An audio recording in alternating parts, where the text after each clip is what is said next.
when it comes to the blues, from Peacock Records and Dinner Club in the 5th Ward back in the late 40s to the Ready Room of the 80s and the current day Big Easy. Houston is happy about singing the blues, and now there's an effort to preserve the history. Welcome Sandy Hickey, director of the museum collection from the Houston Blues Museum, and Houston Blues legend Milton Hopkins. We were saying right before the show that we're kind of in the Great Day Blues Club right here, and all we need was a cocktail. And almost feels like a speakeasy. Yeah, it feels like a speakeasy up here. Yeah. All right, Milton, why is it that the blues seems to be that form of music that everybody loves? Because everybody has blues. That was a very true song. Yeah. And you were saying, because if you haven't had the blues at one point in your life, you haven't lived. You haven't lived. Exactly. Your history is very rich in this form of music. How did you come to be a blues musician?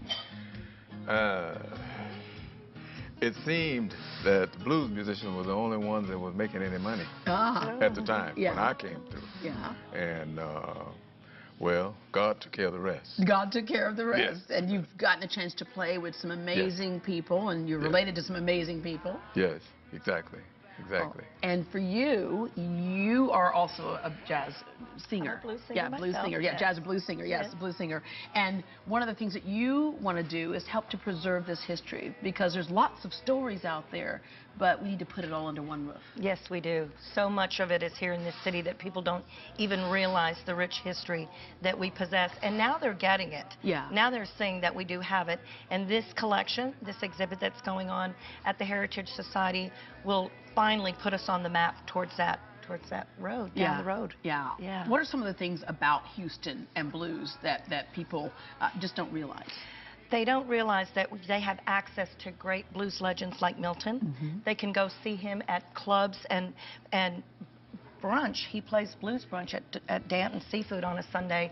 You can go have brunch, and you can, listen to Milton play, and you can go up and say hi to him and meet him. All of our blues legends are so accessible, and that makes it wonderful. It kind of fits in with that style of music. Yes, it does. The country singer is very accessible, Yes. because we all can relate to them because they are singing our story many times. Yes.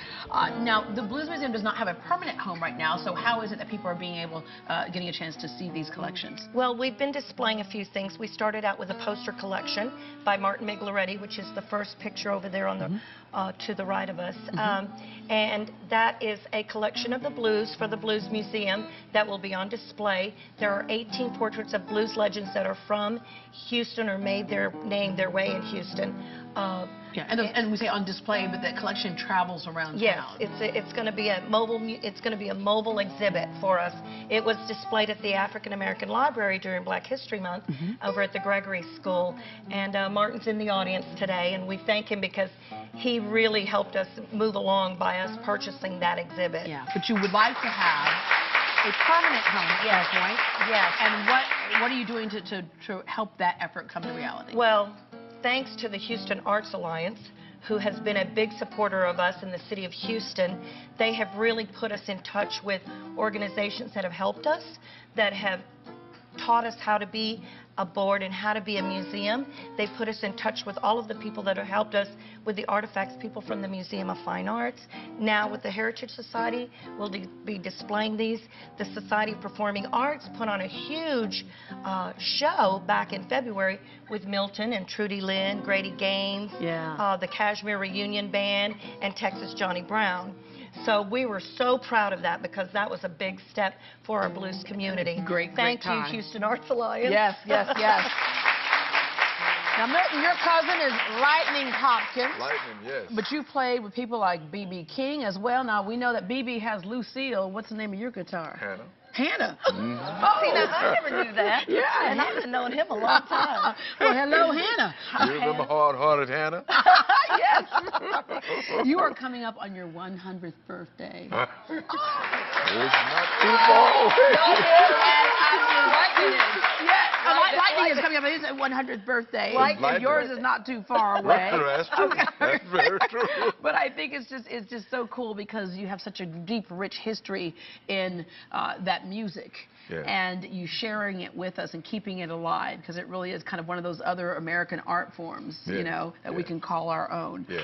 Okay, we look forward to definitely this permanent place, a permanent home for blues history in Houston. Sandy is playing at the House of Blues this weekend. You can catch Milton at the opening event for the Houston Blues Museum, and that opening event again. That is on May 31st, this Thursday at the Heritage Society, and you will see artifacts from Calvin Owens. That horn will be there. You will see artifacts of Trudy Lynn wearing her beautiful red dress. We will have guitars by Pete Mays, Kenny Abair. We will have guitars by Rocky Hill and Mean Gene Kelton. So come out. It's going to be a fabulous exhibit. All right. And for more information, you can go to greatdayhouston.com. Well, speaking of the blues, we lost a singer who many call the Queen of the Blues when Etta James passed away earlier this year. A musical review at Miller Outdoor Theater pays tribute to Etta as well as other musical greats. We'll give details on that later, but right now, from the show Dancing in the Streets, here's Ebony Bennett with a song made famous by Etta James, I'd Rather Go Blind.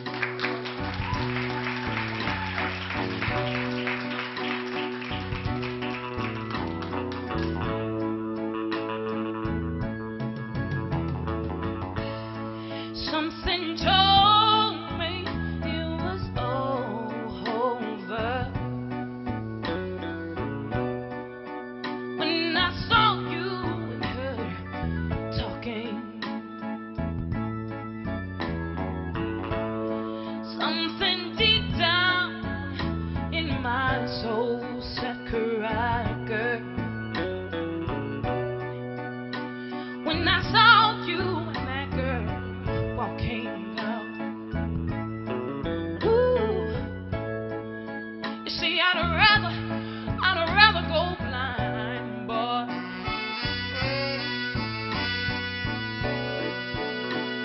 than to see you walk away from me all the time. Ooh, you see, I love you so much that I don't want you to leave. And most of all, I just don't want to be free. Oh. Ooh, I was just